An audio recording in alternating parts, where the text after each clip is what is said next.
Left ventricle and 2/3 of the left ventricle. Anything else? Right atrium? Nope. All of the left atrium except for the auricle.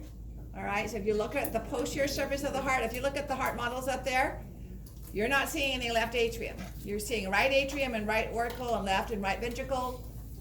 2/3 of right, 1/3 of left, and no left atrium. It's all posterior, okay? So if we look at the posterior view of the heart, 2/3 down here is the left ventricle. All of this is left atrium, okay?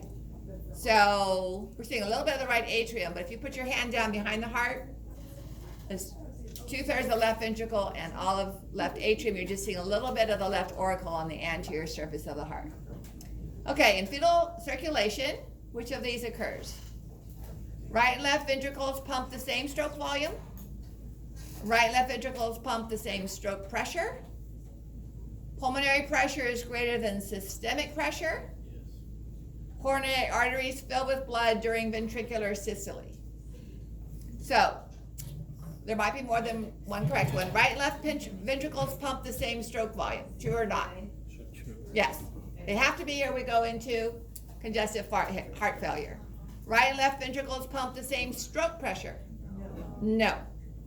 Is pulmonary pressure greater than systemic? Yes, which is why the ductus arteriosus allows arterial blood, from the pulmonary arterial blood to move into the aorta. Okay? So, cardiac tamponade increases heart rate, increases stroke volume. Increases heart rate. Stroke volume is decreased because the ventricular filling and diastolic volume is going to be lower. Okay, so if this fills up with blood, venous return is going to be affected. Okay, acetylcholine binds to ligand-gated channels on autorhythmic cells. Is that true? Is acetylcholine a chemical? Is it going to bind to ligand-gated channels then? On autorhythmic cells? Or on ventricular contractile cells? Huh? Which is it? On atrium, but not ventricular. Atrial contractile cells, but not ventricular contractile cells. It definitely binds to autorhythmic, okay? Why don't I have that as a correct answer? Because it does. Oh, I know why. What's the key word up there that I missed? Ion channels. Muscarinic is not an ion channel, it's a G protein coupled receptor, so I missed that. Even though I wrote it a long time ago. So it doesn't bind to ion channels. That would be a nicotinic receptor. It binds to the G protein coupled receptors, which are themselves not ion channels, okay? Activates G stimulatory subunits, which close the transient calcium channels. And opens potassium channels via the beta and gamma subunits. Okay? Hopefully this is sounding familiar because we reviewed it at the very beginning of blood pressure. Okay? The L are long-lasting or the same as the fast-acting that create our depolarization for, we still have an action potential, so we're not affecting the fast or long-lasting calcium channels. Okay, monoamine oxidase inhibitor. You guys remember what that is? We were talking about sympathomimetic and anti-acetylcholinesterase. We were talking about how we can affect sympathetic or parasympathetic changes. So, a sympathetic agonist is going to be a molecule that binds to the epinephrine receptor, the norepinephrine receptor, and do the same thing as norepinephrine, right? Acetylcholine agonist is going to bind to acetylcholine receptors and do the same thing as acetylcholine. We can cause a similar event to happen for norepinephrine by blocking acetylcholine from binding to its receptor, right? So we can inhibit the parasympathetic and that allows sympathetic effect without interference. Or we can increase the amount of norepinephrine or increase the amount of acetylcholine. So monoamine oxidase is the equivalent of acetylcholinesterase. It is how norepinephrine is broken down and recycled. So when acetylcholine is released from the neuron and it travels across the synaptic cleft. It is broken down by acetylcholinesterase. Anti-acetylcholinesterase is going to increase acetylcholine. Does that make sense? Because it's going to keep acetylcholine from being broken down. So monoamine oxidase, when norepinephrine is broken down, it's not in the synaptic cleft. It's taken back up by the releasing neuron and broken down in that synaptic bulb by the enzyme monoamine oxidase, MAO. If we inhibit that, then it's going to increase the amount of norepinephrine that remains in the synaptic cleft. Because what we're doing is blocking its breakdown. So an MAO inhibitor is inhibiting the breakdown of norepinephrine, which means more norepinephrine is in the synaptic cleft. It's like we added more norepinephrine, okay? So, is it going to increase intracellular calcium ions? Does norepinephrine increase intracellular calcium in the ventricles? It opens calcium channels in the ventricles, okay? It also opens more of our transient calcium channels in the autorhythmic cells. Is it going to increase heart rate? Yes, because the effect of norepinephrine is to increase heart rate. All right, is it going to prolong the PR interval? And because it's increasing heart rate, it's going to increase stroke volume, okay? So it's going to actually increase cardiac output because of those calcium ions. It's going to cause increased contractility because increasing more of the calcium ions. So that's going to, in effect, increase stroke volume. Does that make sense? I want to just fly through this. I want you to see the logic behind what's going on. Okay? All right. So this is just an illustration of MAO, which is actually inside the synaptic glutons. So norepinephrine is taken up. You may have heard of SSRIs.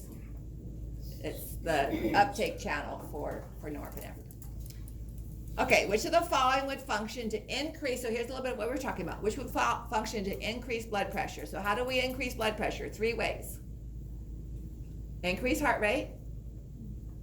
Well, 4 ways. Increase heart rate, increase stroke volume, so overall increase cardiac output, decrease blood vessel, because that's going to increase our surface area, and increase viscosity, the thickness of the blood. Any of those 3 will increase blood pressure. All right, so an adrenergic, are we talking about norepinephrine or acetylcholine here? Adrenergic. Adrenaline. So adrenaline is epinephrine or norepinephrine. So if it's an agonist, is it acting like it or is it blocking it? Acting like it. So an adrenergic agonist is going to act like norepinephrine. So would that increase heart rate and or contraction force? Yes. Okay. Cholinergic blocker. So that's going to block acetylcholine. If we block acetylcholine, then we allow the sympathetic nervous system to act without interference. So that will increase. MAO inhibitor we just talked about because that's going to increase norepinephrine. Cholinergic agonist. No. A cholinergic agonist is like having more acetylcholine. And that's going to decrease heart rate, decrease cardiac output. Does that make sense? Okay, be sure and ask me to explain if it doesn't make sense. Acetylcholinesterase. Increase. That's going to break down acetylcholine. So it would be similar to a cholinergic blocker because we're going to have less acetylcholine available. And cocaine? Okay? All right. Okay, which of the following function to increase venous return? So we've talked about venous return twice. We talked about it with cardiac output, ventricular function. We talked about it tonight. So ventricular fibrillation. The ventricle is just quivering. Is that going to increase venous return? No, because we're going to have no cardiac output. If we have nothing going out, we're going to have nothing coming back in. Exercise? Yes. Couple of ways. It's going to increase heart rate and cardiac output, plus it's going to activate the skeletal muscle pump, which is going to squeeze venous blood up from our limbs. Atrial natriuretic hormone release. No, you remembered. Good. We're going to lose fluid with atrial natriuretic release. Increase cardiac output? Yes. Aldosterone release? Yes, because we're going to keep water because we're keeping sodium. Therefore, we're going to increase venous return. Diuretics? No, because we're losing blood volume, losing water, decreasing venous return. Valsalva maneuver? That's squeezing the heart. So when the heart is squeezed, blood can't flow back into it. Remember how high I had to raise my hand? For gravity to pull the blood back into the heart. That's because I was squeezing it, not allowing blood return. Does that make sense? Okay. Which of the following happens at the end of isovolumetric relaxation? Now, you don't have the diagram that you would on the exam, okay? So we gotta work it out. So, end isovolumetric relaxation. This is occurring with the QRS wave or with the T wave? T wave, because it's relaxation.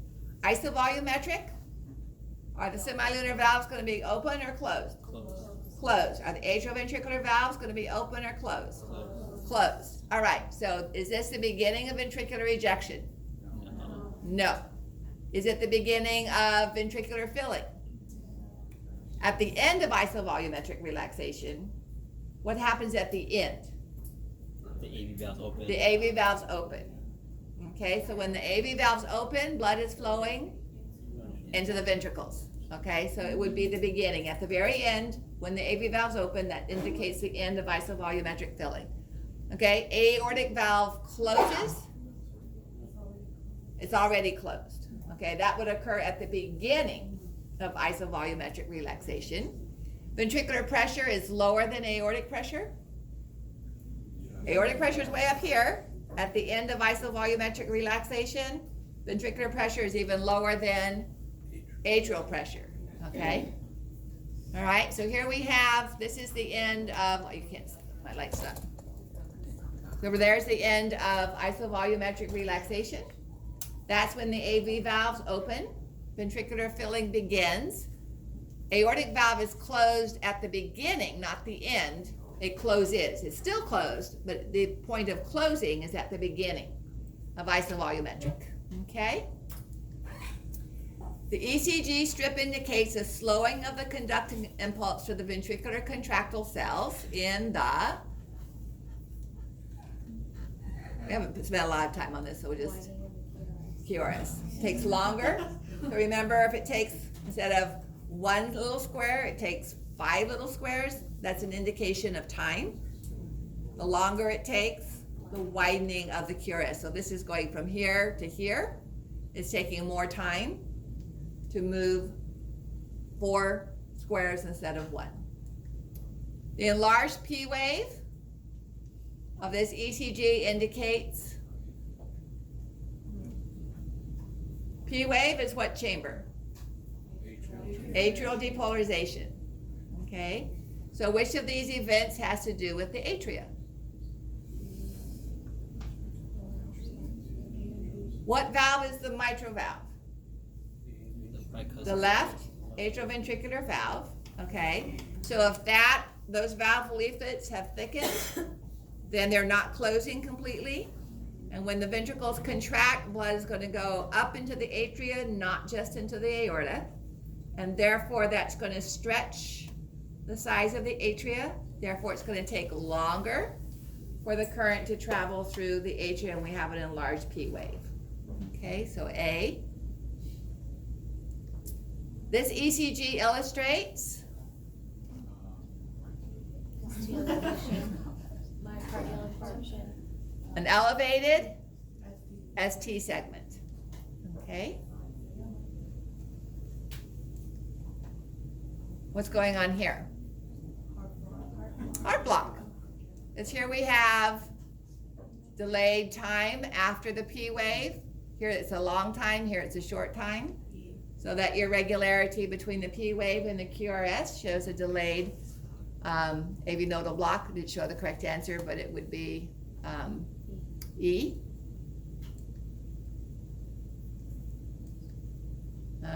Okay, well the answer's there. You already saw that one. Which of the following events is occurring during number 1? What do we call that? T wave. Okay, so what's occurring to cause the T wave? Ventricular repolarization.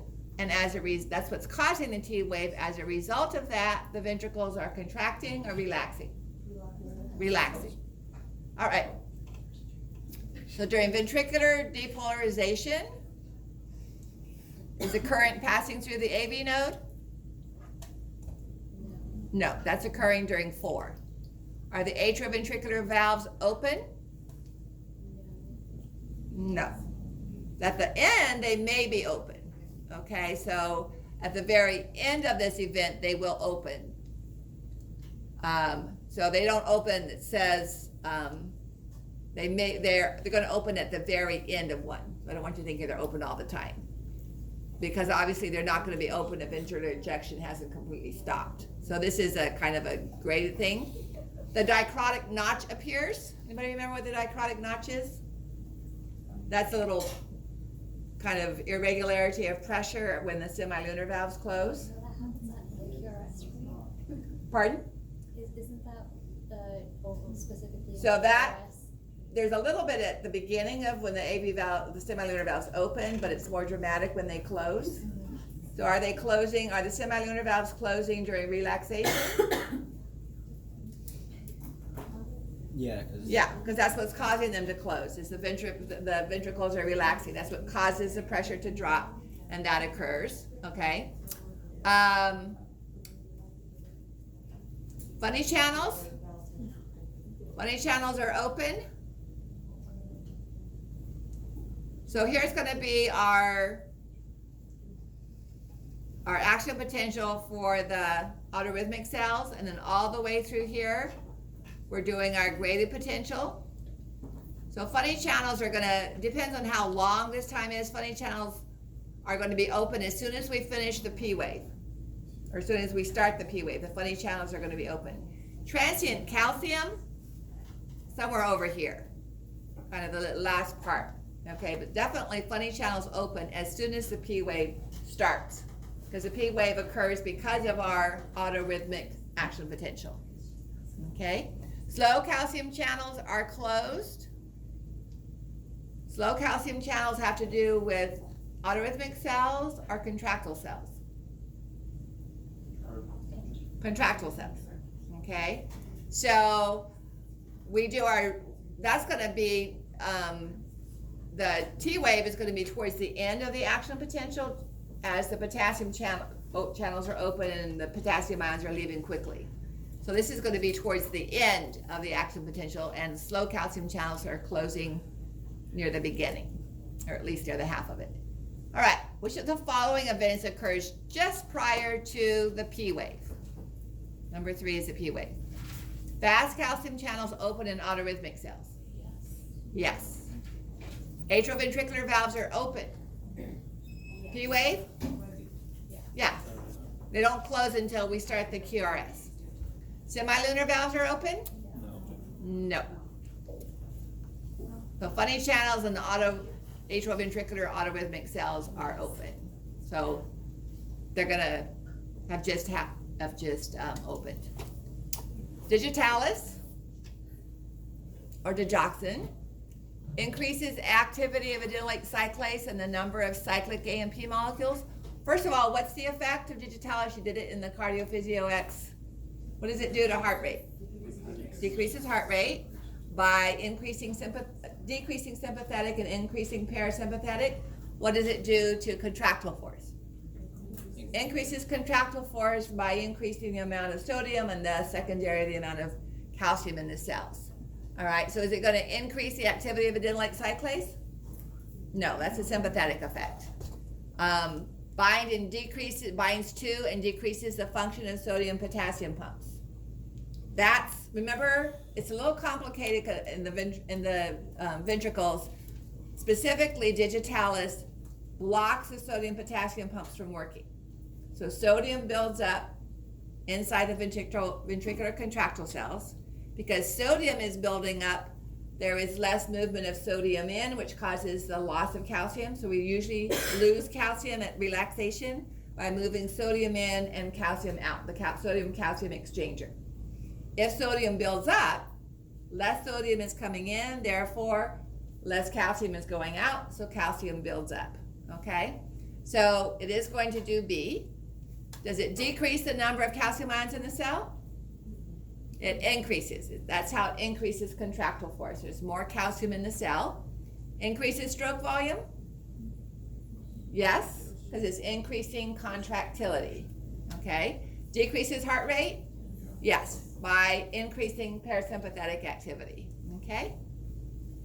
So it blocks the sodium-potassium pump, which therefore increases sodium and doesn't let sodium come in, down its concentration gradient, therefore less calcium. So it's kind of a two-step effect there, not directly.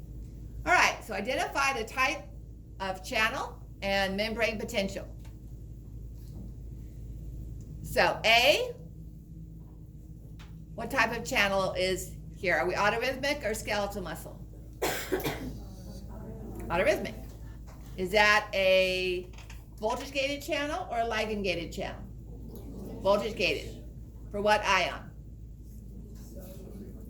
Autorhythmic cells, calcium. Okay? So this is the type of question you would see on this as a multiple choice or a fill-in. All right, B.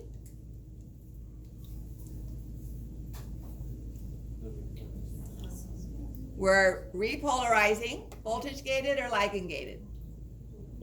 Voltage gated. For what? For potassium. Okay. Okay, C.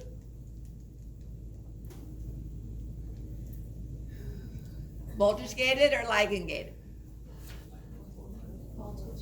This is an action potential in contractile cells. So we don't see any ligand gated at all. So it's voltage gated sodium. And then anytime we have voltage gated, unless we're talking about the funny channels, it's going to be an action potential. Okay, D is the plateau if you can't see at the bottom.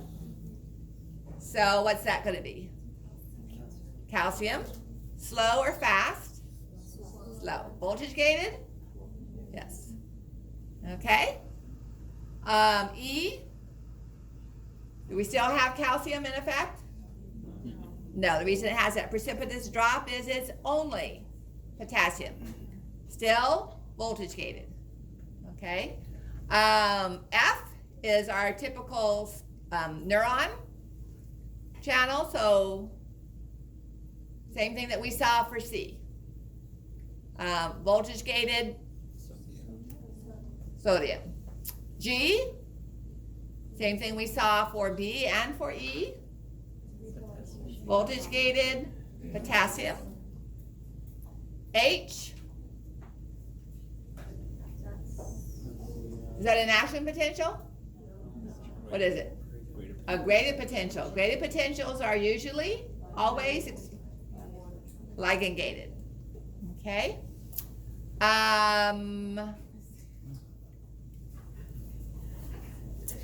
Ligand gated for LG, not long lasting. And then I is the flat straight line here. What's that potential? Resting membrane potential. And what are the channels that provide for that? Leak channels. Leak sodium, primarily leak potassium, and our sodium potassium pump. Okay? So there will be a fill-in or diagram of this on your exam on Monday. How many times do I go through that? Okay. All right. We're gonna do this, we'll do some more on Wednesday. Okay, I'm not gonna do everything on here, so let's do it for a few more minutes.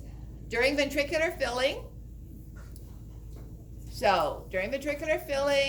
which valves are open? AV valves are open. So to have an AV valve open, which pressure has to be greater? Ventricular pressure has to be greater than atrial pressure. Are the semilunar valves open or closed? Closed. So which pressure has to be greater? Aortic or ventricular? Aortic. All right? So aortic pressure is greater than atrial, always. And then to have the AV valves open, atrial pressure has to be greater than that. Okay. I want to jump ahead to a different type of question before we leave this.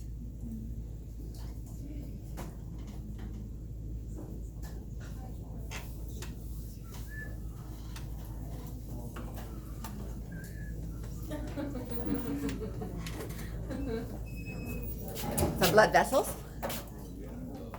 All right, so the superior vena cava is formed by the union of veins or arteries? Veins.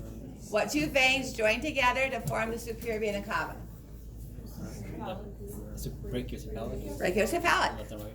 Okay, so here's the superior vena cava. Here's the brachiocephalic, and the left one is a little bit longer, coming together. Okay? The popliteal vein, similar to the question we had in lecture, is formed by the union of anterior tibial and posterior tibial. Okay? So we're at the back of the knee. Here's the popliteal. Here comes the anterior tibial from the front of the leg, and here's the posterior tibial from the back of the leg. They come together, and we have the popliteal vein. Superior adrenal artery is a branch of the inferior phrenic. Okay, so here's, remember I said they were actually pretty close, so here's inferior phrenic, and we have a bunch of superior adrenal. 3 branches of the celiac trunk. Left gastric, splenic, common hepatic. Okay, so here's the celiac trunk with left gastric. Right gastric comes off hepatic, so there's hepatic. And then splenic goes behind the stomach over to the spleen. Cephalic vein and basilic vein both drain into the axillary. Okay, so cephalic drains into axillary just before it becomes subclavian, and basilic drains into axillary just after it has changed from cephalic. Inferior rectal vein drains into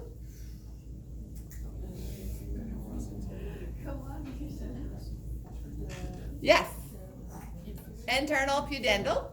Okay, so here's the inferior rectal, and draining up to internal iliac is our internal pudendal. Portal vein is formed by the union of superior mesenteric and splenic. So we have the superior mesenteric and then the splenic coming in to create portal.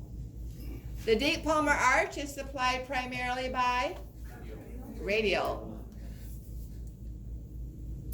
Hepatic artery is found with what vein? I haven't really banged that into you, but here's the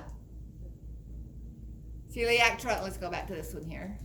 Here's the celiac trunk and hepatic artery carrying nutrient-rich blood to the liver. Am I right? Which vessel is actually carrying nutrient-rich blood to the liver? Portal vein. So portal vein and hepatic artery form an unusual pair. Normally we have blood going into, countercurrent to blood coming out of. With the portal vein and hepatic artery, they're both flowing into the liver together because blood doesn't leave the liver until the hepatic veins are at the very top. So it's unusual to have arterial blood and venous blood going into the same organ in the same direction. And that's because the portal vein is carrying our amino acids and our simple sugars and so on, and the artery is carrying oxygen. All right. The fibular artery is a branch of the posterior tibial. Dorsalis pedis veins should be a single one, drains into anterior tibial. And the lateral aspect of the foot and the ankle are drained by the posterior tibial is medial. What drains the lateral ankle? Fibular, lateral bone. Okay? Well, foot and ankle, bottom of the foot. So small, if I say specifically on your exam, to clarify this, I will say skin of the lateral ankle if I want small saphenous. Because fibular is deeper and is draining the muscle. But if I say skin, I want the superficial vessels, whether I'm doing upper limb or lower limb, to help you keep that clear. Okay? So we'll do some more on Wednesday, but this kind of gives you an idea of how you need to think about it. Okay? All right. We'll also do some of the blood pressure stuff we talked about tonight, a little bit more in the table form. Okay? Alrighty, so the rest of the lab time is yours. We'll have a quiz on veins and fetal circulatory system on Wednesday. And your quiz online closes Thursday. Thank you so much for agreeing with me.